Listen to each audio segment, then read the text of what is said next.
தயவு அருட்பெரும் ஜோதி அருட்பெரும் ஜோதி தனிப்பெரும் கருணை அருட்பெரும் ஜோதி. அன்பு வடிவம் வரதராசன் ஐயா, வணக்கம் ஐயா. வணக்கம். ஒரு பாடல் அனுப்பிச்சிருக்கீங்க. அந்த பாடலுக்கு என்ன பொருளாக இருக்குன்னு சொல்லிட்டு கேட்டிருக்கீங்க.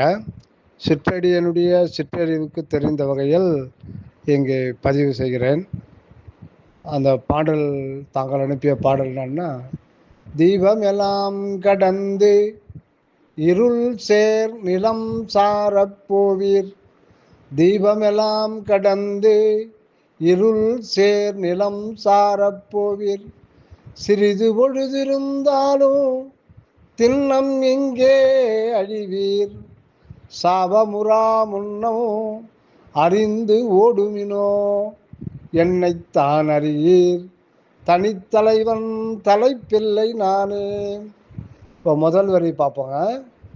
தீபமெல்லாம் கடந்து இருள் சேர் நிலம் சாரப் போவீர் அப்படின்னு சொல்லிட்டு சொல்றாரு. இதில் தீபம் எல்லாம் கடந்து இருள் சேர் நிலம் சாரப் போவீர் அப்படின்றது, இங்கே தீபம்ன்றது ஒளி இருள், ஒளி இருள், அதாவது ரெண்டும் எதிரான ஒரு பொருளை வச்சு இது பண்ணுறாரு. ஒளின்றது இங்கே என்னன்னா நம்முடைய ஞான வடிவம், ஆத்ம ஒளி, ஆத்ம ஞானம், அருட்ஜோதி, அந்த ஒரு அதுதான் நம்முடைய உண்மையான ஒரு அகவடிவம். அதனால்தான் தீபமெல்லாம் கடந்து அப்படின்னும் போது நாம் உண்மையிலேயே அந்த இடத்துல தான் இருக்கோம். புறத்தில் இதில் தான் ஒரு முக்கியமான ஒரு வித்தியாசத்தை நாம் கவனிக்கணும். அதாவது இருள் சேர் நிலம்லாம் கடந்து தீப நிலை அடையிறது முன்னொரு பழைய சமய மத மார்க்கங்களாகும். இது வள்ளல் பெருமான் சொன்னது, முத்தி என்பது நிலை முன் உரு சாதனம் அத்தகவென்ற நற்பெரும் ஜோதி. அதாவது முத்தி என்பது சுத்த சன்மார்க்கில் முடிவில் கிடைக்கக்கூடிய ஒன்று அல்ல. முத்தி என்பது இறைவனோடு நாம் இயற்கையிலேயே அத்துவிதமாக அனாதி காலமாகவே நாம் இறைவனோடு தான் இருக்கிறோம். ஆன்மாவுக்குள்ளத்தான் இறைவன் இருப்பார். ஆன்மா இறைவனோடு தான் இருக்கும். அதனால் இறைவனும் நாமளும் அத்துவிதமாக இருப்பது இயற்கை. அந்த இயற்கை உண்மையை விசாரத்தால் அறிந்து அந்த நிலை நிற்றல் தான் முக்தி. அதனால் முக்தி என்பது சுத்த சன்மார்க்கத்தில் சத்விசார ஞானத்தினாலே முதலிலேயே நம்ம பெற்றுக்கொள்வது தான் அந்த முக்தி நிலை. இப்போ அந்த நிலையில் தான் நாம் இருக்கோம். முக்தியே அடையாவிட்டாலும் கூட முக்தி நிலை என்பது தான் ஆன்மாவுடைய இயற்கையான உண்மை நிலை.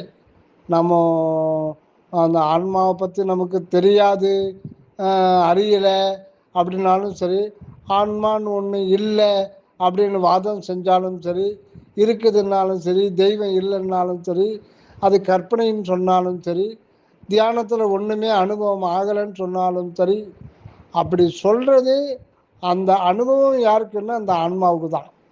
இவ்வளவும் சொல்கிறது கூட அந்த ஆன்மா இருந்தால் தான் இவ்வளவையும் சொல்ல முடியும். அது அங்கிருந்தான் வருது.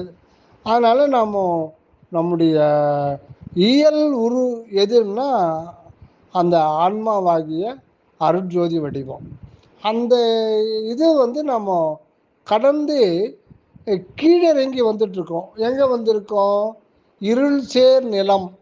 நிலம்ன்றது என்னன்னு கேட்டிங்கன்னா, இந்த உடம்பு தான் நிலம்னு சொல்லிட்டு சரவணதாஸ் சாமி சொல்லுவார். இதில் சிறுவாசகத்தில் மணிவாசகர், நிலந்தன் மேல் வந்தருளி நீல் கழல்கள் காட்டி. நிலந்தன் மேல் வந்தருளின்னா இந்த ஊனுடம்பு ஆலயமாக கொண்டு இந்த ஆலயத்திலே ஆண்டவர் எழுந்தருளியுள்ளார். ஆக நிலம்ன்றது இந்த மண்ணுருவாகிய அந்த உடலே நில உடம்பு, மண் உடம்பு, மண்ணுரு. அதனால் இருள் சேர் நிலம் சாரப்போவீர்னா, அதாவது தேகமே நான் என்ற உணர்வுக்கு கீழிறங்கி விடுதல். அதாவது உண்மையிலிருந்து நழுவி உண்மையல்லாத இந்த பொய்யான மண்ணுறவையே தன்னுருவாக கொண்டு நிற்றல் தான் அந்த தீபமெல்லாம் கடந்து அந்த ஒளிநிலை கடந்து அக ஒளிநிலையெல்லாம் விட்டு நழுவி அந்த இருள்மயமான பொய்யான நான் இருக்கிறேன் என்ற அந்த தேக உணர்வில் நம்ம இறக்கி விடப்பட்டிருக்கிறோம் மாயையினால், அஞ்ஞானத்தினால.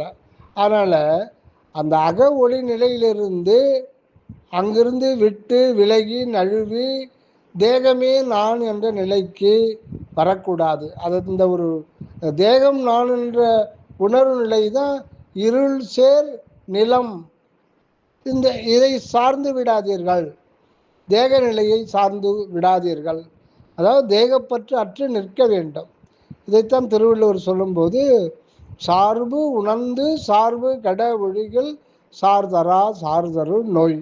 அதாவது அந்த மெய்ப்பொருளானது நமக்குள் நாமாய் சார்ந்து உள்ளதை அறிந்து கொண்டு நாம் புறநிலையை சாரக்கூடாது.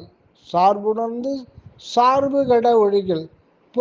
இந்த மண்ணுருவை நாம் சார்ந்திருக்கிறோம், அது நம்மை சார்ந்திருக்கிறது. அதனால்தான் நம்ம தேக உணர்வில் இருக்கோம். அதனால் இந்த நிலைக்கு வரக்கூடாது அப்படின்றார். அது என்ன ஒரு எச்சரிக்கை கொடுக்குறாருன்னா, அப்புறம் பார்த்துக்கலாம், இந்த சாதனத்தெல்லாம் அப்புறம் செஞ்சுக்கலாம், இன்னும் நாள் இருக்குன்னு சொல்லிட்டு சிறிது பொழுது இருந்தாலும், இந்த தேக உணர்வில் சிறிது பொழுது இருந்தாலும் மரணம் என்கின்ற சாபம் எப்போ வரும், எந்த நொடியில் வரும், அடுத்த கணம் நம்ம இருப்போமா இருக்க மாட்டோமான்னு சொல்ல முடியாது. அதனால்தான் நீங்கள் திண்ணம் இங்கே அழிவீர். இங்கேன்னா இந்த தேக நான்ற உணர்வில் இருந்தீங்கன்னா நிச்சயமாக அழிந்து போயிடுவோங்க. இதை கடந்து போங்க. அதுதான் தனு கரணாதிகள் தாம் கடந்து அறியுவோர் அனுபவமாகி அற்பெருஞ்சோதி. திண்ணம் இங்கே அழிவீர்.